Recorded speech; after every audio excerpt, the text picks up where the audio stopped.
law. There you go. And to my far right, he is our clerk and general counsel. I'll let him introduce himself, but don't say where you went to law school.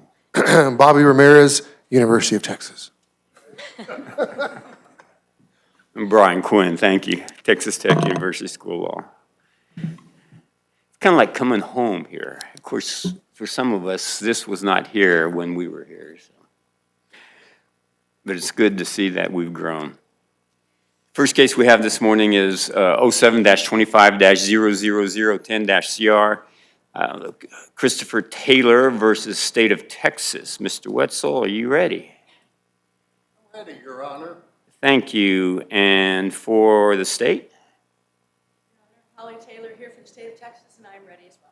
Thank you very much. And you've been informed of the time allotted to both sides, 20, 20, and 5. Mr. Wetzel, you don't have to reserve rebuttal time. You get it 5 minutes automatically. And we'll go from there, and whenever you're ready.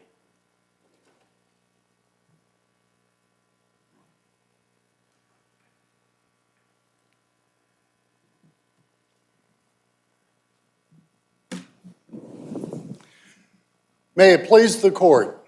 Counsel. Rick Wetzel from Austin for the appellant Christopher Taylor. This is a criminal prosecution from Travis County for the offense of deadly conduct. Mr. Taylor was an officer with the Austin Police Department at the time the incident occurred. He was indicted by a Travis County grand jury for the offenses of murder and deadly conduct. Ultimately, the state dropped the murder count. He went to trial for deadly conduct. Prolonged trial. Jury was charged on justifications of deadly force self-defense as well as defense of a third person.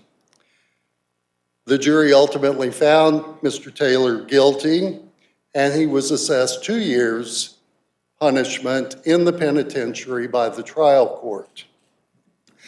I've raised 2 points of error in this direct appeal. The first deals with sufficiency of the evidence in relation to the justification evidence offered at trial. The second point of error is a punishment claim concerning eligibility for community supervision. Trial court ruled Mr. Taylor was ineligible, and I believe that was incorrect. First, let me briefly state a little bit about the facts. They're important in relation to the claims presented to you on the sufficiency claim. On a summer afternoon in downtown Austin in a high-rise condominium tower, one of the residents there started running around both the tower and out in the street with a knife to his neck. He was blocking traffic, and he was earlier in the day, he had been running around the tower with a noose around his neck, and that had been observed by individuals working there. He had also been observed by a neighbor beating on an emergency door for no discernible reason. On the basis of those occurrences, multiple 911 calls were placed to the Austin Police Department concerning Mr. De Silva. Mr. De Silva is the complainant. Mr. De Silva's conduct in the tower.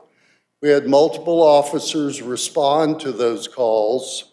One of those officers responding is my client, Christopher Taylor, as an Austin Police Department officer.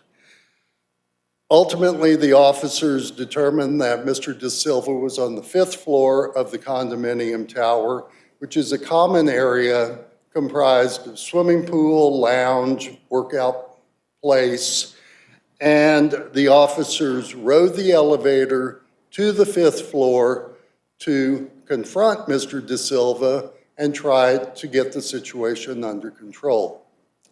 Once they arrived on the 5th floor and the elevator doors opened, Mr. De Silva was standing in a hallway facing a mirror with a knife to his throat.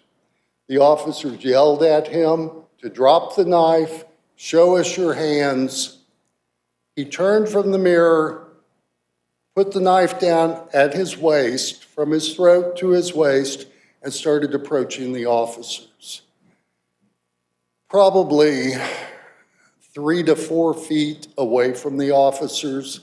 The 4 officers were in the elevator cab, as well as a maintenance worker who had taken them up in the elevator. Instantaneously, my client and another Austin police officer fired their service revolvers, as well as a third officer who was armed with a taser, fired the taser at Mr. De Silva. Quick question, it's not necessarily pivotal to this case, but curious. 3 officers, 2 shot, at least 2 shot. Have there been any other prosecutions that arose from this incident? That is outside the record, Your Honor, but I will tell you that the other officer who fired his service weapon has been indicted for deadly conduct and murder. Next question, a little bit about the defense was justification, self-defense, correct? Self-defense and defense of a third person. With regard to one of the elements, they're talking about what a reasonable person in those circumstances would have perceived, correct? Is the reasonable person the reasonable anybody, layperson, or is it a reasonable officer? The statute defines a reasonable belief as one which would be held by an ordinary and prudent person under the same circumstances confronting the officer. Okay, was the ordinary and prudent person include somebody with the training of an officer? Or is it just Jimmy off the street? The definition envisions an objective standard. Correct. How the objective person would. So I would say that it would apply to any individual, ordinary, prudent, individual, police officer or not. So, excuse me for using Jimmy off the street, but if Jimmy off the street, the reasonable person just comes up, no particular training, it'd be the reaction of what that person would, reaction related to what that person would perceive by somebody turning around with a knife as an elevator door opened. Even without training and equipped to deal with that training, yes, it would be the ordinary and prudent person under the same circumstances. Now, there could be an argument made that under the same circumstances, would it also envision the classification or the occupation of the actor? But certainly the standard is an objective standard, and it's my position Officer Taylor met that reasonable belief that deadly force was immediately necessary. I want to switch gears a little bit and talk about presumptions. As far as defense of third parties or others, there's not a presumption of reasonableness with that section, is there? I don't believe so, Your Honor. I think that only goes to the actor himself, deadly force self-defense.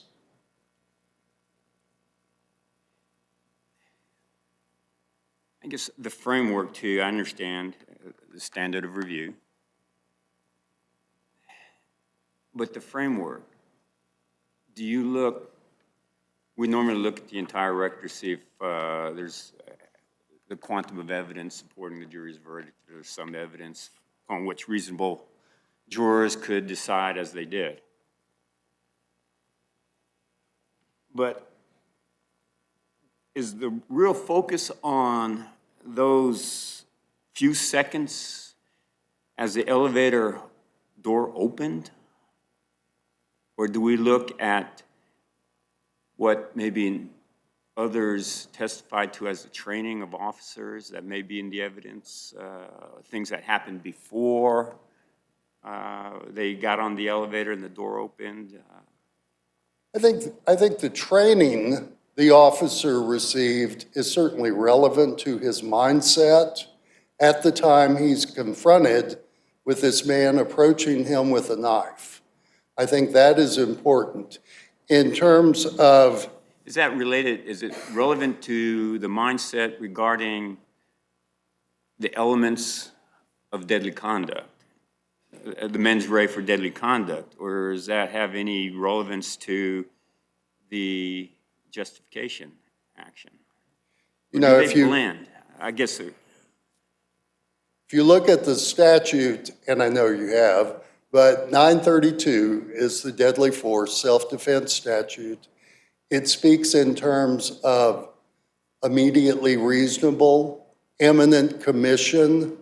So it's what's happening in the here and now when the officer is confronted with this dangerous situation. I guess So that, evidence. I'm sorry, go on. Oh, so evidence with regard to the suggestion that there wasn't proper consideration of less lethal alternatives is not relevant? I don't think that is relevant in terms of the justifications offered to the conduct at the moment it occurred.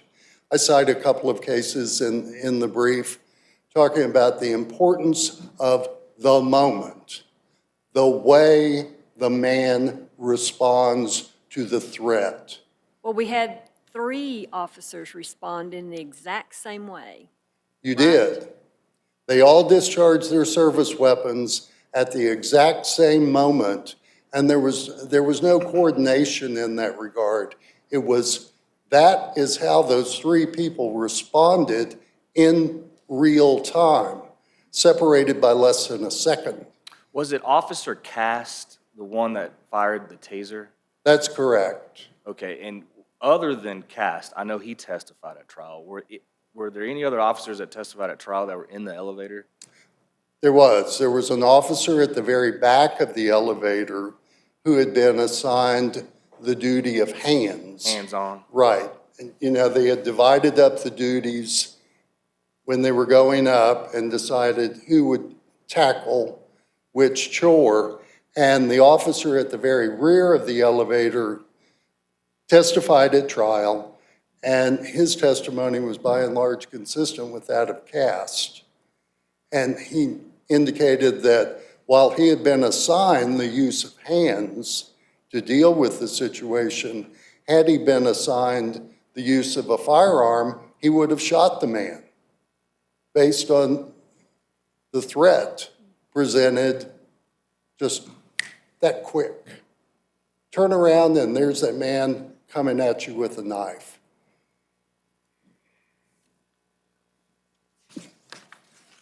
So we've talked a bit about the justifications applicable to this case. Part of my sufficiency of the evidence claim goes to a presumption contained within the deadly force self-defense statute. It's my position that the state did not disprove that presumption with evidence at trial, and the jury's rejection of the presumption was an irrational decision. I don't argue this much, that the jury made an irrational decision. You usually have evidence on both sides. And if the jury wants to believe the evidence on one side, so be it. But here, to overcome this presumption, they had to go to one of the 3 elements of the presumption and disprove that justification beyond a reasonable doubt. Obviously a heavy burden, and it's our position they did not do so. Is beyond reasonable doubt a legal standard? What is reasonable? Correct. And so that'd be a question of law? It is a question of law for the court to decide. Could a court say that even though the evidence is presented, it's undisputed, and the jury decided that X, a court can still say, as a matter of law, that is unreasonable? Yes, sir. Absolutely. I want And to talk about the state's burden just briefly on that. So once the presumption arises, it flips over to the state, and it's kind of confusing reading the penal code, like sections 2.05 with Broughton that you cited, and I think the state cited it as well. Is it your understanding they don't actually have to produce evidence, but they do have to persuade beyond a reasonable doubt? they have the burden of persuasion to disabuse the fact finder of the presumption. And I was looking at the charge in this case. I had forgotten. It's been a while since I looked at it. But the judge made it as clear as she could to the jury that it was the state's burden to disprove the presumption. Right, and you talked about the three elements earlier. The three elements, the second and third, the second is that the officer didn't provoke the person. Correct. Or wasn't engaged in any criminal activity at the time. I don't think those are in dispute. It's primarily the first one, whether appellant reasonably believed De Silva was attempting to commit murder. And so they have to persuade beyond a reasonable doubt that he did not have a reasonable belief. Am I reading that correctly? I believe you are. That's the burden on the state to show that was not his intent and he was not in imminent commission of attempted murder. Could the jury not just rely on the body cam footage to come to that conclusion? They should have relied on the body cam to acquit my client. I don't know how you dispute what is reflected on the body cams from three different officers, from three different perspectives. And To what extent can a jury look at the body cam and interpret what's in there? For instance, could several seconds transpire, correct? To what extent could a jury look at it and say, in those several seconds, the officers should have thought, well, maybe do we have alternatives? Can they interject that into the interpretation based on the several seconds being involved? Or Judge, I don't think they could have injected that because there were not several seconds involved. The way I saw the body cam, it was maybe 2 or 3 seconds from the time the doors opened until he turns and approaches with the knife pointed at the officers. I don't know what a reasonable jury would think the officers could have done in such a short period of time other than screaming at him, drop the knife, show us your hands. And had he done that, we wouldn't be here today. But he didn't do that. And he turned and approached them, and he took advantage of the justifications available to them under the penal code. Let me briefly touch on the second point of error. Second point of error, which I hope you don't have to reach. Second point of error deals with eligibility for community supervision. Punishment was tried to the court, prolonged punishment phase, and at the end of it, the defense sought community supervision for Mr. Taylor. The state opposed it on the basis that the argument by the state was that he was ineligible for community supervision. And there was no jury instruction. There was no jury instruction, there was no special issue, there was no allegation in the indictment, a separate allegation in the indictment as you usually see in these cases. And the defense made that argument, argued that the trial court had discretion with regard to entry of an affirmative finding in the judgment, went back and forth, briefing by both parties. Ultimately, the trial court found that she had a mandatory duty to enter an affirmative finding based on the finding made by the jury. And I guess that finding was made inferentially on the basis of finding him guilty of the offense charged in the indictment. It's our position that she did not have a mandatory duty to enter that affirmative finding, and he was eligible for community supervision. On the basis of that error, she denied his request for community supervision and gave him the minimum punishment in terms of 2 years in the penitentiary. What's the effect of 42A 054B1 on 42A 053? 42A 54B1 seems to say you don't get community supervision. You don't get community supervision if the finding is made and if the finding is entered on the judgment. It's our position, entry of the finding is a discretionary act, and cite the... I guess my question would relate to harm. If you don't get community supervision, what's it matter for that particular crime? Under those circumstances within the statute, what's it matter if there was an entry or not? Well, I think in this case, she indicated that she would have granted community supervision had she not thought there was a mandatory duty to make the affirmative finding. Was that finding made on the record? It was in the not. presence of the defendant? I'm sorry, Your Honor. No, ma'am, it was not. It was, she expressed her opinion of what she was required to do, gave him 2 to do in the penitentiary, and then 2 days later, we have entry of the judgment, the signed judgment, with the designation NA. And I talk about that in the brief and how that ought to weigh in favor of Mr. Taylor. Thank you very much. Thank you, counsel.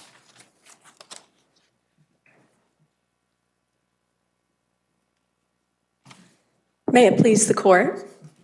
I'm Holly Taylor, drove up from Austin last night. I'm happy to be here Welcome. to speak with you today.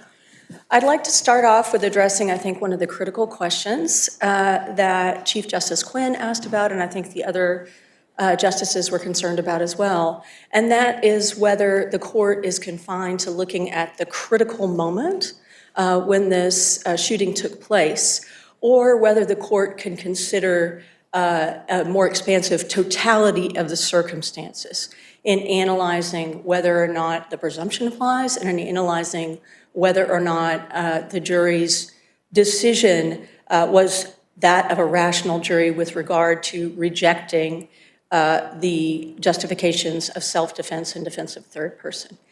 And I would argue that the law in this case is not different from the law of every other case that the court considers in legal sufficiency analysis regarding justification claims like self-defense. And that is that the court must look at the totality of the circumstances in making a decision about whether the conduct was justified. I'd also like to address briefly some questions about whether this is a question of law or what the standard should be. There was some discussion about the fact that the state, that at trial, the defense has a burden of production and then the state has a burden of persuasion with regard to the justification issues. And that the state's burden is one beyond a reasonable doubt at trial, and that's certainly true. But once again, on appellate review, the standard is different. This court must view all the evidence in the light most favorable to the prosecution and the jury's verdict. We look at the evidence through the lens of a rational jury. Further, when the record could support multiple inferences based on any particular factual question, an appellate court must defer to the fact finder's implied resolution of conflicts in favor of the jury's verdict and rejection of the self-defense claim. Under the standard, though, who, beyond reasonable doubt, standard of review, some evidence that would support a reasonable juror's decision, who ultimately determines what's reasonable? Is it the jury? They can say under any circumstances reasonable, or is it the court? Is the court kind of the ref that finally gets that call to say this is reasonable or not reasonable? Your Honor, I believe it's the trier of fact. Certainly, this In a court, situation like a search and seizure, we've held and others have held that whether or not there's reasonable suspicion is ultimately a question of law, reasonable. The facts may be undisputed, but we'd say those circumstances do not create reasonable suspicion as a matter of law. You're saying reasonable is different there than it is in a sufficiency review? I think it is, Your Honor, because Do you have authority to say that reasonable is interpreted differently in different situations? The word reasonable, not the setting. Your Honor, I think it's just a question of the appellate standard of review of the particular issue. This is a factual review of a jury's verdict, the jury being the finder of fact in this case. Whereas in those Fourth Amendment cases, the court is often reviewing the trial court's decision on, say, a motion to suppress, which is a very different approach. In this particular instance, deference is due this jury's lawful verdict. If there was a situation, change the facts a little bit, the decedent had a firearm. As soon as the elevator doors opened, he started shooting in there. The officers reacted and shot him. The jury said no justification, even though he initiated and he was purely defensive. We'd have to say the jury has the ultimate decision, ultimate authority to say, yep, that's reasonable. Your Honor, saying that the court must give deference to the jury's resolution of conflicting facts doesn't mean the jury's resolution can never be irrational. The court is looking at it through the lens of my question. We determine whether or not it's rational. I say reasonable, but you mentioned irrational, so the court would ultimately have the say of what is rational and not? Yes, Your Honor, I think that's the process that the court is going through. And what I was suggesting is the court take a look at the specific facts in the case which indicate that this wasn't an undisputed situation in any way, and that each point the jury had multiple sources of evidence to look at. Different witnesses testified to different things. For example, a witness may testify, hey, we had no choice, we had to fire. Another witness may say that actually that was it was necessary for when a person is merely threatening his own life, which is what was occurring here initially when the elevators opened and Mr. De Silva had a knife to his own neck, that the reasonable and rational response, a training officer testified that that was to tase the individual. But in fact, as the court, I'm sure, is aware, in this particular situation, the totality of the facts before the court show that Officer Taylor, prior to getting into this elevator, knew and was informed that Mr. De Silva was in a very small, essentially hallway. It was called an elevator lobby, but it was a very small hallway. Officer Cast informed the other officers of this. As they all got onto the elevator, they knew that if they took this elevator up at this moment, they were going to have no room because it was a very small space when the elevator doors opened. And at this point, Officer Crecia said that he would go lethal. The court has already discussed the roles that the officer took. Officer Taylor then said, I'll split that, essentially.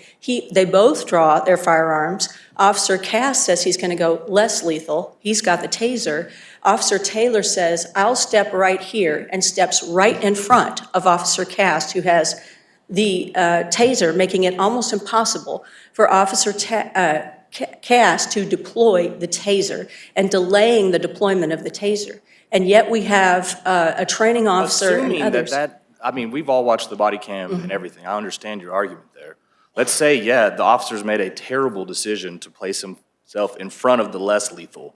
How is that evidence, though, that it gets rid of his reasonable belief that De Silva was attempting to commit murder? Well, I don't think there's any Because that's the ultimate evidence. question, right? I mean, I'm sorry. No, go ahead. I mean, overall, at the end of the day, the ultimate question is whether the state proved beyond a reasonable doubt that Officer Taylor did not have a reasonable belief that De Silva was attempting to commit murder. That's the question of the presumption, Right. Your Honor, yes.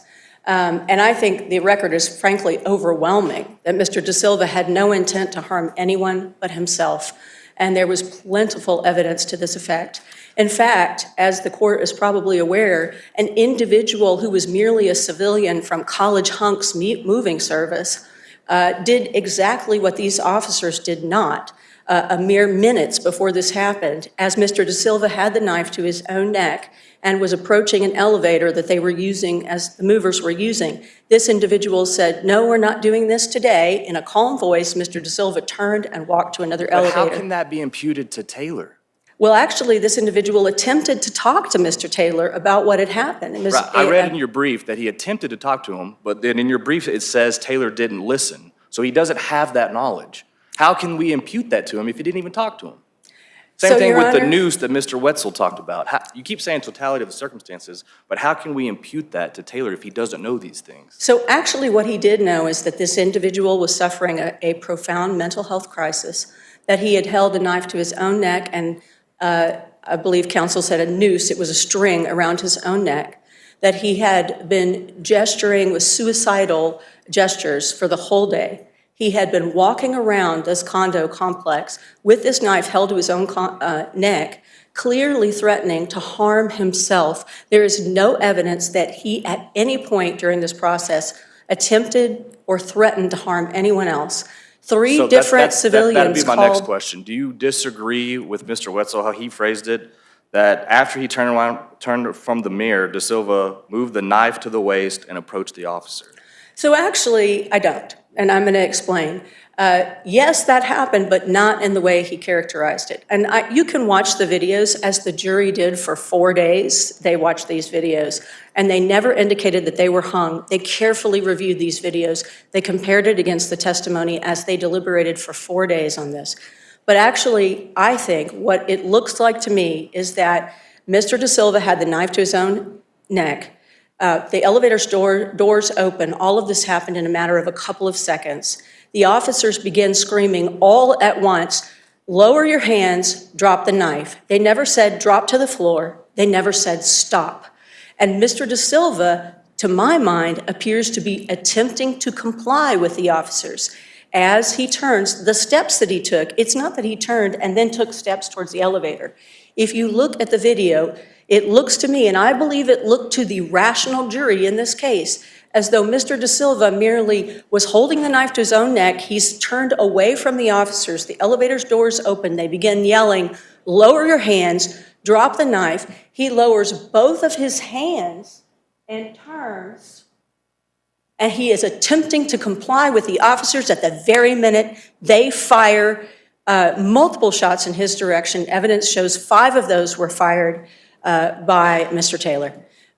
He did not have time to comply fully, but it appears to me that he was attempting to comply. That is what the state argued in closing arguments, and I believe that's what this rational jury believed based on all of the evidence before it.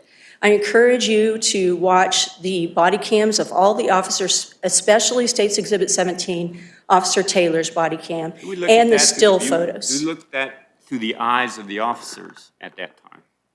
Or do we look at it at the eyes of a third party who's viewing this?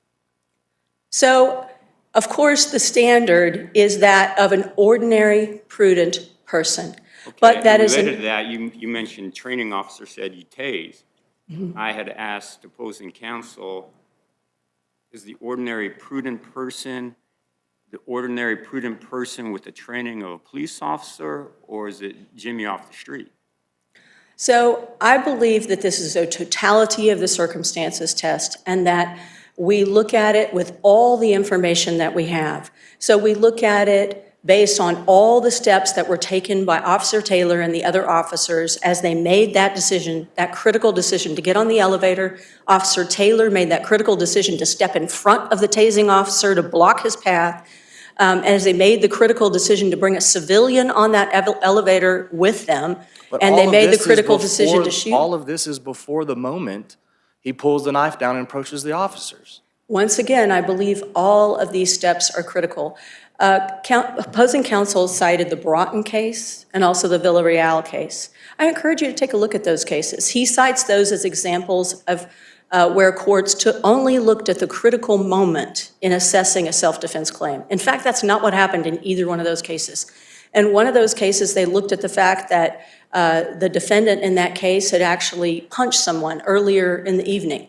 And another part of that case, they looked at other conduct concerning whether or not people took up weapons. Things that occurred prior to the critical moment are relevant to the court's decision, and I think the same thing is true with any training that Officer Taylor received. I don't think it's irrelevant. I think it's part of what goes into the decision, analyzing the totality of the circumstances. But once again, the court must answer not only whether Officer Taylor had a subjective belief, but also whether that subjective belief was in fact reasonable and whether it was reasonable to believe that it was immediately necessary to take that action. So it's several different steps. Go back to one of my earlier questions, and I interrupted you so you couldn't give it an answer. Is the viewpoint that we take the viewpoint through the eyes of the officer, or is it a third party looking at the entire situation? So once again, I do believe in terms of the placement of the viewpoint, we're looking at the perspective of the officer, which is why I think Officer Taylor's body cam is very important for the court's review, and it was important for the jury to review. But it is not just Officer Taylor's subjective belief. It is the belief of an ordinary, prudent person who would be in the place of Officer Taylor that day. We have a situation in the place of Officer Taylor. The doors are opening. They say a comment or two with regard to trying to put down your weapon or whatever, lower your hands. And then you see the decedent turn with a knife and step. And an ordinary, prudent person in that second or two should be able to say, no, everything's okay. We're not at risk. Are you done, Your Honor? So what I would say, Your Honor, is that this is an ordinary, prudent person who has just screamed at this man, lower your hands, while the person next to him has screamed at this man, drop the knife. And the man is turning, lowering his hands, and ultimately he drops the knife. Thus, he is complying Did he drop the knife before the shooting? It's hard to tell, Your Honor. It all happens at once. I would argue that he was. I think the jury could have ascertained that they believed he was attempting to comply. He lowers both hands, including the other hand, which has a cell phone in it. He's lowering both hands as he's turning and taking a step and looking. He's startled. Officers have just come up in an elevator. They're screaming at him. They don't identify themselves as officers. Three are yelling at once, different commands. I believe that a rational jury in this circumstance could have come to the conclusion, based on the video evidence, all of the testimony, and the still photos they had in front of them, that he was attempting to comply with the officers, and any reasonable, prudent person in the position of one of those officers that this man was complying with the commands of would not have immediately shot him and would not have stepped in front of the officer who could have tased the individual. I want to switch gears a little bit and going to the briefing. Appellant raises a sufficiency argument for the first issue, and then the state's part of the response in responding to the insufficient evidence is that the appellant didn't put on evidence of the culpable mental state. Do you still hold to that argument today? So I think that you're talking about the presumption, Justice Yarborough, am I correct? Yes. So I believe that there is insufficient evidence supporting any kind of mental state of intent to commit murder. What I argued in my responsive brief with regard specifically to the presumption is, and this is a presumption that has to do with whether or not there is any evidence that Mr. De Silva, the victim in this case, was committing murder or was attempting to commit murder. And my argument there was that murder is a crime that involves a culpable mental state having to do with the result. In other words, causing the death or causing serious bodily injury. And my argument was there's no evidence here to support the fact that Mr. De Silva had that culpable mental state. I believe all of the evidence in this case, viewed in the light most favorable to the verdict and through the lens of a rational jury, is that Mr. De Silva's intent was to harm himself and was a cry for help. Is that more of an argument that the jury should not have been instructed on the presumption? Meaning, if you're saying there's insufficient evidence for the facts for the presumption, isn't that made like a jury charge objection? It sounds like you're saying there's not enough for the presumption instead of the state met its burden by overcoming the presumption. You see the difference? Yeah, I see the difference. And Your Honor, I think we tend to err on the side of allowing the presumption in these cases because it is the most protective of the defendant's rights. So I wasn't making the argument that the presumption should not have been given. I do believe the evidence was very, very weak to show Mr. De Silva was committing murder or attempting to commit murder. And in fact, the defendant's expert that they put on agreed with me. And he testified that there was no evidence that Mr. De Silva was committing murder or was actively attempting to commit murder. There's some quarrel that the defense has with that term actively, but I think a rational jury could have taken that testimony from the defense expert along with all the other evidence in front of them and concluded that there was no support for the presumption and moved on to consider self-defense and defense of the third person. It's clear that the decedent was not intending to commit murder. If his actions nonetheless indicated to a reasonable person, interpreted by a reasonable person, that their life was in danger, is that self-defense if they act? Or do they really have to know the intent, the mens rea of the person, the decedent? Your Honor, I have 40 seconds. May I answer your please. question? No, they don't have to know the mental state of the decedent, in this case of Mr. De Silva. It has to do, again, with the totality of the circumstances. Would a reasonable and prudent person in the position of Officer Taylor in that circumstance have reason to believe that Mr. De Silva intended to commit murder or was attempting to commit murder? And I do not believe that the record supports that there was any evidence to show that Mr. De Silva intended any harm to anyone but himself. And what he was doing that day was a cry for help, and he was attempting to comply with their demands. Whether or not the officer believed he intended, not whether or not Mr. De Silva actually intended. Certainly, Correct. Your Honor, it has to do with what the officer observed. But I think even in this instance, I want to emphasize that the officers didn't just have the information that was available to them at that moment. They knew this was a mental health call. They knew that Mr. De Silva had been holding a knife to his own throat and had been wandering around doing this all day. When they came in the door, the man at the desk said, "Now you do have a mental health officer, right?" Every single person who talked to them said, "This man is experiencing a mental health crisis. He is threatening his own life." Thank you, And in Counsel. fact, it was a check welfare Thank you, Counsel. call. So, thank you, Your Honor. Thank you very Do we much. have any questions? Thank you, Counsel.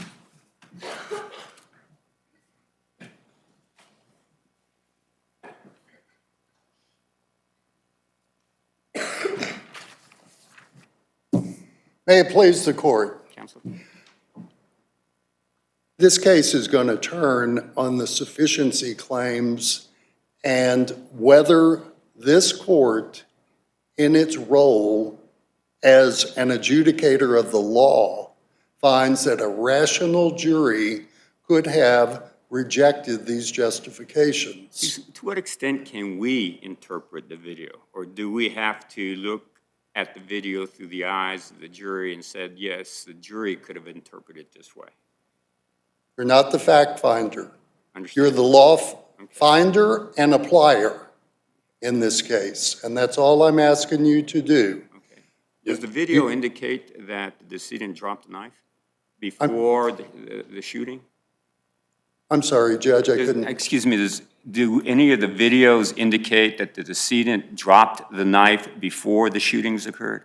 That's the first I've heard of this, and I've never seen that on those videos. No, sir, I haven't. And I think it's important to remember that there's a two-prong attack on the sufficiency of the evidence, one going to the presumption and the intent to commit an attempted murder. The other attack presented on appeal is the response to the unlawful deadly conduct by De Silva. Now, that doesn't carry the presumption that the intent to murder carries, but nonetheless, it is a justification which the state must disprove beyond a reasonable doubt. But you still have to go through the elements of like 9.32 whenever you're going through the defense of a third party. You just don't get the Correct. presumption. That's correct. But, so our whole case doesn't turn on the presumption prevailing. I think it should prevail, but there's an alternative basis, and that being the unlawful deadly conduct and the response to that by Officer Taylor. Are we risking interjecting, implicitly interjecting into the standard when police are involved, the requirement that they have to hesitate before they use deadly force to analyze, irrespective of how close a potential assailant is or anything like that? They have to hesitate now and try to analyze before they can use deadly force.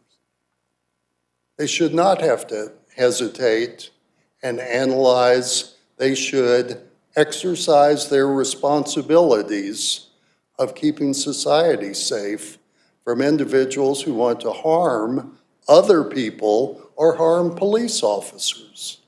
And that's what happened in this case. 3 officers fired on him simultaneously because he was threatening their lives and attempting to murder them. And in terms of the jury's reaction to the evidence, you're not second-guessing the jury. You're looking at a question of law. Was their decision rational? Was it reasonable? Did they make appropriate inferences? There were multiple police officers that testified. Some testified as an expert. Did any of them testify that, no, under those circumstances, those officers could not have had a reasonable belief that they were endangered? Not that I recall. Not that you should have used a taser first, but that there's no way they'd had a reasonable belief they were in danger. No, sir, not that I recall. And during the punishment phase, a number of former police chiefs who had been involved in reviewing Taylor's conduct and such found no egregious conduct, no policy violation, no law violation, no practice violation, no additional training was appropriate or needed. So, But No, that doesn't go into the sufficiency analysis, does it? no, it doesn't. But he was asking if anyone had been critical of the actions taken, and those were the only ones I can recall who expressed an opinion on that. I appreciate the court's time today. I look forward to your opinion, and safe travels. The case is submitted and you're excused to go, and back to you, safe travels. I understand that you came up here from Travis County. Some of you are going to enjoy your time. Some of you are going to have to go back and work, I guess, but we do appreciate you accommodating us and appearing here at the university. And we will be in a short recess. It was an honor, Your Honor. All rise.